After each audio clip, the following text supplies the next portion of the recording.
নমস্কাৰ বন্ধুসকল, বহুদিনৰ বিৰতিৰ পিছত পুনৰবাৰ আন এটা ভিডিঅ'লৈ আপোনালোকক স্বাগতম জনাইছোঁ। আৰু মই বৰ্তমান উপস্থিত আছোঁ নাহৰপুখুৰী পাৰত। আৰু আজি 7 ছেপ্টেম্বৰ আৰু এতিয়া সময় প্ৰায় 1:30 বাজিছে। মই ভিডিঅ' এটা এডিটিং কৰিব আহিছোঁ, নাহৰপুখুৰী পাৰত বহি আছোঁ। আৰু এতিয়া আপোনালোকে যোনটো ভিডিঅ' চাব, সেই ভিডিঅ'টো মানে আমাৰ 30 আগষ্টতে শ্বুটিং কৰা। আৰু ভিডিঅ'টো চাই থাকক, কি হ'ল কি নহ'ল সম্পূৰ্ণখিনি কথা তাতে গম পাব। নমস্কাৰ বন্ধুসকল, সুপ্ৰভাত। আৰু আজি 30 আগষ্ট সোমবাৰ আৰু এতিয়া সময় হৈছে প্ৰায় 9 বাজিছে। আৰু আজি এটা ভাল দিন, কৃষ্ণ জন্মাষ্টমী। তো সকলোৰে চাগে নামঘৰত কৃষ্ণ জন্মাষ্টমী পাতিব ৰাতিকে 12টা বজাতহে পাতে চাগে, 12টা বজাৰ পিছতহে জন্ম হয়, কাইলৈহে পৰে চাগে। তো এতিয়া সময় 9টা বাজিছে আৰু চুম মই ওলাইছোঁ তিনিচুকীয়া এটা বিশেষ কাৰণত। আৰু বলক তেতিয়াহ'লে তিনিচুকীয়া লগ পাম। আৰু তিনিচুকীয়াত গৈ কৈয়ে আছোঁ আমি কি কাৰণে আহিছোঁ। তো লেটছ গ'। এতিয়া আমি পালোহি ৰেল দলং। নাম ওপৰৰ কাৰণে পাৰ হ'বৰ কাৰণে এইফালে পাৰ হ'ব লাগে। পাই কেনেকৈ পাৰ কৰি দিব লাগে এইফালে। এইফালে নদীখন চাওক, পানী বাঢ়ি আছে। এখন দলং।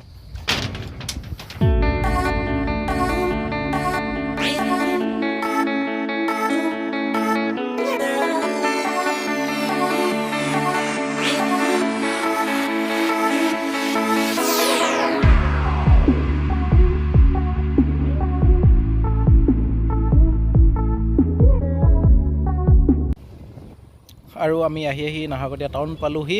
আৰু সকলোবিলাক দোকান পোহাৰ খোলা আছে, মানুহো আহিছে টাউনলৈ। তো নৰ্মেল চিটুৱেশ্যন হৈছে, ভাল লাগিছে। কৰোণাটো গৈছে আৰু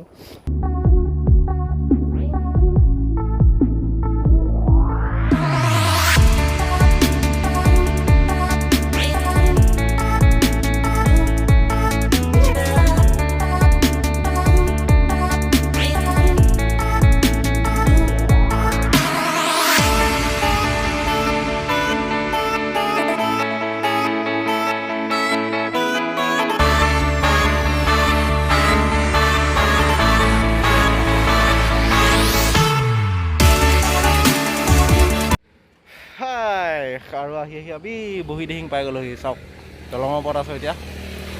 কি ধুনীয়া সুন্দৰ দৃশ্য।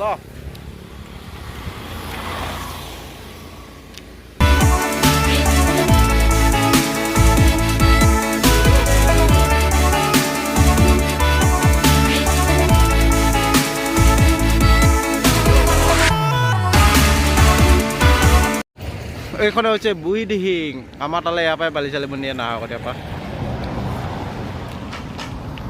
এইফালে আছে আমাৰ ৰেল দলং। আৰু এতিয়া আমাৰ ড্ৰাইভাৰ চেঞ্জ হৈ গ'ল, মানে মই চলাইছোঁ বাইক। আৰু বাগানৰ সুন্দৰ ৰাস্তাৰ মাজে মাজে গৈ আছোঁ। চাওক কি মজা।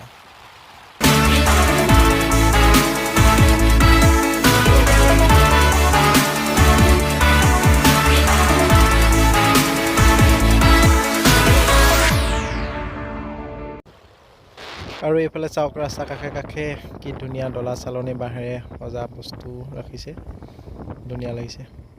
কিবা দৰকাৰ হ'লে আপোনালোকে নিবহি পাৰিব।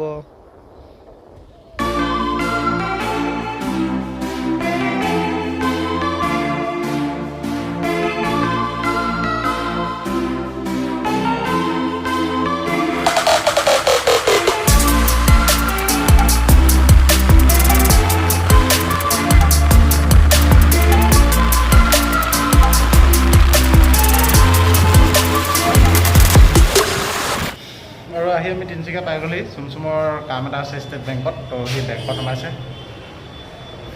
তাৰপিছত ওলাই মই মোৰ মোবাইলটো দেখাম, যাতে গ্লাছখন চেঞ্জ কৰিব পাৰে, চেঞ্জ কৰিম। নহ'লে আৰু এটা কাম আছে, তো গৈ থাকিম, আপোনালোকে গম পাই থাকিব। तो भाई लोग, हम लोग अभी है तिनसुकिया में। अभी मोबाइल दुकान ढूंढने के लिए जाएगा, तो देखते हैं आगे जाके मिलता है कि नहीं ये। तो আমি আহি আছোঁ TDA মাৰ্কেট। ইয়াতে মোবাইলটো দেখাম, ভাল কৰিব পাৰে নে নোৱাৰে। এতিয়া মনত পৰিছে সেইফালে এটা দেখাই দিলোঁ নেকি মই বৈ।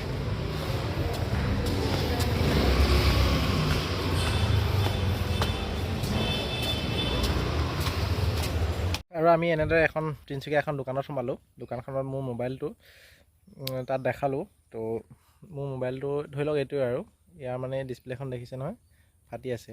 ডিছপ্লেখন আচলতে মোৰ এই মোবাইলটোৰ ডিছপ্লেখন ফটা আছিলে। এতিয়া যোনটোত মই ভিডিঅ' কৰি আছোঁ এই মোবাইলটো অকল টাচখন ফাটিছিলে। তো মই ক'লোঁ টাচখন চেঞ্জ কৰিব পাৰিব নেকি? তো সিহঁতে ক'লে পাৰিম, আমাৰ TDA মাৰ্কেটত এখন দোকান আছে, তাতে আমি পঠিয়াই দিম মোবাইলটো। তো সিহঁতে বনাই মেলি দিব বুলি ক'লে, কিন্তু ৰিস্ক হ'ব বুলি ক'লে আৰু বাই চান্স ফাটিও যাব পাৰে। তো বেছি 90% আপোনাৰ ভাল হোৱা চান্সে আছে, 10%হে ফটাৰ চান্স আছে বুলি ক'লে। তো সেইকাৰণে মই বনাই দিলোঁ, বনাব ক'লোঁ আৰু 1500 টকা বুলি কৈছিলে। তেতিয়াহ'লে বনাই দিয়ক বুলি ক'লোঁ, আৰু সময় প্ৰায় 2 ঘণ্টা সময় লাগিব বুলি ক'লে। তো আমি তাতে মোবাইলটো জমা কৰি আমি গ'লোঁগৈ চুমচুমৰ দেউতাকৰ ওচৰত, ভঙাগড় চাহ বাগিচাত দেউতাকে চাকৰি কৰে, তালৈ গ'লোঁ। আৰু তাতে আমি ভাত পানী খালোঁ। ভাত পানী খাই মেলি আমি প্ৰায় 2-3 ঘণ্টামান পিছতে আহিছোঁ চাগে। আহিহে গম পাইছোঁ যে মোবাইলটো বেয়া হ'ল বুলি। তো আৰু সময়ো বহুত লেট হৈ গ'ল, তেতিয়া আমাৰ প্ৰায় 5টামান বজিলেই। তো ঘৰলৈ আহিবলৈও লেট হৈ যাব, সেইকাৰণে মোবাইলটো আকৌ ডিছপ্লেখন চেঞ্জ নকৰিলোঁ। তো ডিছপ্লেখন চেঞ্জ কৰিবৰ সময়তো সিহঁতে 7,000 টকা বুলি কৈছিলে। তো সেইকাৰণে আমি ডিছপ্লেখন চেঞ্জ নকৰিলোঁ। আৰু কালি ভাৰ্গৱৰ লগত মই গৈ মোবাইলটো ডিছপ্লেখন চেঞ্জ কৰি আনিলোঁ। অৰিজিনেল ডিছপ্লে নহয়, মই ছাৰ্ভিচিং চেণ্টাৰত লগোৱা নাই, বাহিৰৰ পৰা লগাইছোঁ। তো 4,100 টকা পৰিলে ডিছপ্লেখনত। আৰু সেইটোৱে কথাটো, আপোনালোকে যে ইউটিউবত চাই এইবিলাক যে চেঞ্জ কৰিব পাৰে বুলি কয় যে ওপৰ এই কি কয় টাচখন, সেইখন আপোনালোকে চববিলাক মোবাইলৰ আচলতে নোৱাৰে। যিবিলাক কম ৰেঞ্জৰ মোবাইল, কম কোৱালিটি বুলি ক'ব লাগিব আৰু, ভাল কোৱালিটি নহয়, তেনেকুৱা মোবাইলৰহে চেঞ্জ কৰিব পাৰে আচলতে। যিবিলাক অলপ হাই ৰেঞ্জৰ মোবাইল সেইবিলাকৰ চেঞ্জ কৰিব নোৱাৰে। আপোনালোকে ইউটিউবত দেখি মোবাইলৰ ডিছপ্লে চেঞ্জ কৰিবলৈ নাযাব, ডিছপ্লে মানে টাচখন চেঞ্জ কৰিবলৈ। ময়ো মোবাইলৰ ইউটিউবত দেখিয়ে গৈছিলোঁ। তো পইচা পাতি থাকিলে তেতিয়া মানে যাব আৰু, যদি আপুনি ৰিস্ক ল'ব পাৰে তেতিয়াহে যাব। সেয়াই আৰু কালি গৈ মোবাইলটো আনিলোঁ, আৰু এতিয়া ভিডিঅ' কৰি আছোঁ মোবাইলটোত। তো কোৱালিটি সিমান কেনেকুৱা আহিছে নাজানো, অলপ ডিছপ্লেখন তললৈ লাগিলে, কেমেৰাটো অলপ ঢাক খাই থকা নিচিনা লাগিছে। কেনেকুৱা পাইছে জনাবচোন। তো আজি ভিডিঅ'টো ইমানেই আছিল, চোৱাৰ বাবে থেংক ইউ, ধন্যবাদ। আৰু ছাবস্ক্ৰাইব কৰিব বুলি আশা ৰাখিলোঁ। Thank you, bye by.